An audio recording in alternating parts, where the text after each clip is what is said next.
All right, guys, let's talk about this. When I tell you my head started spinning, thinking of just pulling up her birth chart, like, I'm not even joking you. This is the gift that keeps on giving in 2024. Like, her story is fucking crazy as shit. And where do you go with it? Where do you start with it? And when I look at her chart, honestly, I'm looking at a grade 10 on being able to read this. This is not an easy chart to read. I'm telling you right now. This is a chart that will have you pull out all your techniques, research the books. And honestly, like, this is the chart people think they have. Like, the thing I hear the most about people is like, oh, if you see my chart is crazy. And it's like, really not. This is the chart people wish they had. And this is the chart people think that they have, but they don't. But she does. Okay. So listen, I made sure to click a 10-minute option for this video because it sent me spiraling. Let's talk about it. So I'll be the first one to say it. Her story is creepy. And where this is at right now is also creepy. But it's also fascinating, right? Like, we're all fascinated by it. We're watching it because whenever have we ever seen someone who offed someone get out of jail?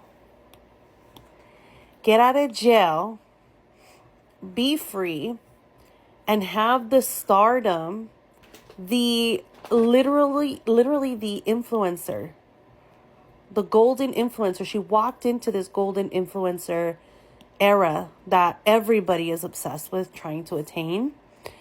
And society-wise, we see it through such a high regard, right? Because the influencer is the new celebrity. So here we have a person who went from this to influencer to the 7 million degree. I don't know where she's at now. So she's got our attention, and there's probably so much that we can learn from her story. Now, one of the first things that I see that shocked me when I looked at her birth chart was that she does not have strong Piscean placements, which her story reads straight out of a Pisces horror movie. The whole idea of medical mishandlings, being kept away from society, not being integrated with the world, that's Piscean stuff. That's all Piscean residue. And the fact that she doesn't have anything in the 12th house or in Pisces shocked me. So let's look at the core of her chart. So Gypsy has a seesaw chart, and a seesaw chart looks like this. So you have planets at the very top and planets at the bottom, and they're kind of going back and forth from one another. If you notice, a typical seesaw does not have a planet on either side, and she does. So that makes her planet Pluto very important, okay? He stands out majorly in between the seesaw. So Gypsy is composed of mostly the 4th and 5th house and the 11th and 10th house.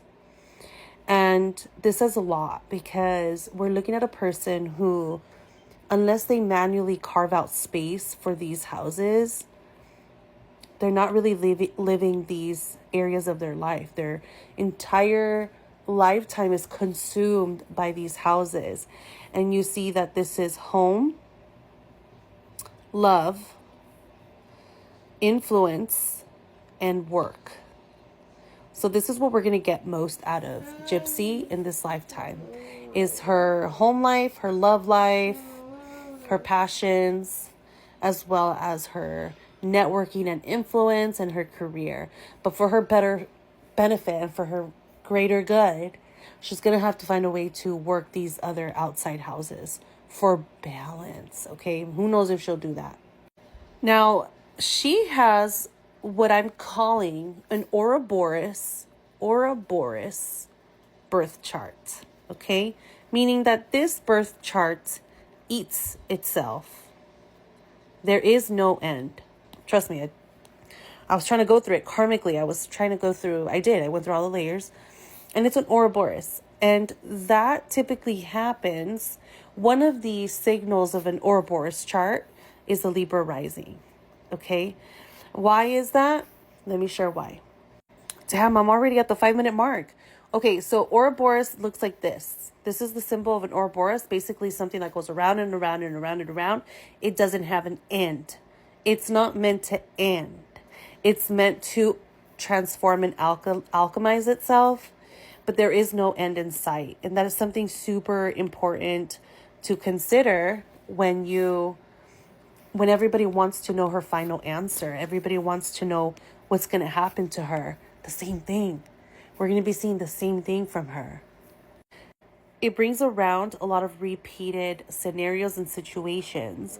And the only thing that's changing, what's really truly alchemizing and changing, is you and your approach and your perspective towards it. So let me explain this in her chart. So her karmic history, we have the South Node in Cancer in the 10th house. She's already had karmically a known history with her mother. So her mom comes in as an obvious karmic relationship for her. But given that this South Node is in the 10th house in Cancer, she has lived this before. There's a karmic history of her already having been known for either the mother or the daughter, which my guess is in a past life, she was the mother. So of course that prompted me to look at Dee Dee's birth chart. Is there a possibility that Gypsy was Dee Dee's mother in a past life? Well, if you take a look at Dee Dee's birth chart, she's a Taurus sun. And by the way, Dee Dee has all the Pisces shit, which I have much more to say, but fuck, I'm at 7 minutes. But okay, so her mom carries the Pisces Chiron at 28 degrees, and the moon, which is the Munchausen syndrome, however you say that. But Gypsy's Pluto is fairly conjunct her mom's South Node, so it would be like around here. It's close enough in my books, okay? And that says something, because there's a history there. There's a karmic history of them two with one another. And it has to do with Plutonic themes, control, which in this lifetime, in this incarnation, Dee Dee was a Taurus coming into her 8th house. So you see how that plays on? You see how the Ouroboros begins to shape? It's like it's eating itself constantly. It's going in circles. So now her mom comes in this incarnation as a Taurus sun in her 8th house, and the moon and her Chiron is also in the 6th house of health. So we're looking at this repeated pattern. Now, I want to make sure that I say this in this video because I want to answer, why is she getting so famous? Why are we paying attention to her? Well, this is the pattern. You see how Jupiter is opposing Pluto? This opposition brings for her really intense power dynamics in this lifetime. So she's coming from, look at this square, hold on. The answer to her story is in this Pluto square. You see how her Pluto is squaring her moon. This is her first half of the life where she had no power. It was taken away from her by her mother. Saturn, moon, conjunction in Aquarius. It was taken away from her. This was extracted from her. She had no willpower at all. And now she's coming into her second stage of life where she has all of the power. All of the power. Now, what is she going to do with it? And most importantly, I'm going to give you this question. What the fuck is going to happen when she becomes a mother? That's when this will come down, and she will have to do massive karmic work to not repeat the Ouroboros that is happening in her life. Okay, so we're doing part 2 on Gypsy. And I think what I'm going to do is just take it bite-sized because there's a lot. Like, we could have a whole 1-hour podcast on this. But what I want to tackle right now is how I mentioned in the other video that she didn't have strong Pisces energy. But this was not to underestimate her entire 4th house energy. Let's go ahead and talk about that. Your 4th house, in theory, is your most private area. Like, this is something that we should not be able to see or have access to. However, every single chart is different, right? So let's take a look at hers. She has the IC at 6 degrees and Uranus 10 degrees from that. So just about 4 degrees of a difference. Having Uranus so close to the IC does create a super unstable childhood where she was not in control of it whatsoever. It's a destabilizing energy that would completely contribute to her karmic history of never feeling safe enough. So this all, even though her North Node is here, this tells us so much of this karmic energy. And this also does talk about how this was so public for her, with Uranus trining Mars and Venus. She has a 4-part stellium in the 11th house. Part of it is in Leo. She's a Leo. So it becomes she becomes entertainment. It becomes public knowledge. Like her world, her childhood is known. And that is emphasized more with the moon in the 5th house of Leo. So her relationship with her mom is super public. Now, I want to talk about more of this. Adding on to her relationship with her mom, Saturn in the 4th house almost always implies issues with the parents and or the mother. And Saturn conjunct the mother, I'm looking at issues with both parents in relation to her childhood. Again, that is being super supported with that South Node in Cancer that says, essentially, I'm here to make myself feel safe in this lifetime. My security, my safety has to come from within. And that's what I'm learning. This idea is emphasized with her North Node being in the 4th house in Capricorn. So again, this is just another example of that Ouroboros energy I was mentioning in the previous video of how everything ends up coming full circle. She is a full circle person. So hopefully her journey through motherhood will be very fulfilling for her. It's something like you can say she's destined to experience because she's destined to change the pattern, change the trajectory. And so in theory, if Gypsy can make herself feel safe, she'll be able to teach that new pattern to her children. Another thing I want to mention is because of her karmic history, that Neptune really unregulated her as far as like her solution. I know she gets so much criticism about her solution and how to get rid of it. She's a prisoner in her own home. I think we really forget that. I'm not defending it, but she was a confused prisoner in her own home. Yes, did she have Virgo traits to know that, she had skills, she can logically process things? Yes, she had this all, but there was no autonomy. Like I said, she was a powerless girl growing up. So how do you escape prison? Literally. And then the second half of her life is in prison. So she's had this very cornered experience in life, and that was her formal upbringing. Something else I need to say that's going to open a can of worms. Are you guys ready for this? Gypsy Rose Blanchard has a very, very, very similar chart to Britney Spears. And the common denominators are Britney Spears and Gypsy are both Libra rising. They both have Cancer on the midheaven. They both have the North and South Node in the Cancer Capricorn axis.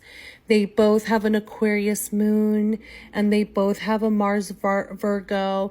So it's crazy to me that we could see the parallels of being used by family in business for money.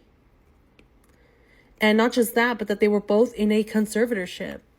Like both these women in their own versions were held captive. And something has to do with that Libra rising where they don't speak up because they are in this people-pleasing energy. And they want to keep things as easy and harmonious as possible as they can. And essentially what it is they don't have a strong sense of self. They don't really know how to define their boundaries and stand up for their needs, right? Because they're so dependent on that of others. And so I just think it's just incredibly fascinating. Actually, I should pull up Britney Spears' birth chart. It's right up here.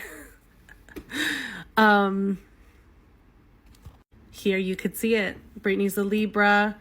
She has that Cancer midheaven. Her North Node is there in Cancer. Gypsy has it in the South Node. And then the South Node is in the 4th house. So Moon in Capricorn in the 5th house. Moon in Capricorn in the 5th house. And what that Moon in Capricorn says is that there is a distinct detachment from the mothered experience. Her mother was distinctly detached from the harm that she was doing to her. And taking the money that the child could bring in for them. It's just crazy to me. My hopes for Gypsy is that she uses her humanitarian energy, because she does have humanitarian energy. Having so many planets in the 11th house, she wants to help the collective. She wants to help people. So I hope that she can do this in a healing way by, who knows, opening a nonprofit or just supporting people that have gone through similar things, while finding a way to be safely at home and safely within herself. Those are my hopes for her, honestly. And I think she is going to have to build a healthy relationship with people. Saturn in Aquarius, she's going to have to build some boundaries between how much she gives the public and the people. But I don't know, I'm kind of torn with her. I'm torn in that I want to say I see her potential, and then I say I'm scared of what can happen. Also, I try to look up her boyfriend. I try to look up her partner, and I cannot find his birthday. Her husband. If anybody can find his birthday, let me know, because I want to do a synastry with her and her husband. What I can say about her partnership is that it is in good faith. The North Node is going through her 7th house. She also has Saturn in the 5th house of dating, and this is her long-term relationships. So it is a natural, organic time for her to get into a marriage. And so I'm having good faith for her in that relationship. Although I need to look at his chart. Even though you have this potential for marriage here, you still have to know how to pick them. And he gives me the weirds. He gives me the mirroring. He gives me I need to see his chart before I approve him for Gypsy. Next, I'm going to do Dee Dee's birth chart. Next on the list is going to be Dee Dee's birth chart. Let me know if you have any more questions about Gypsy Rose, and I'll come here and answer them.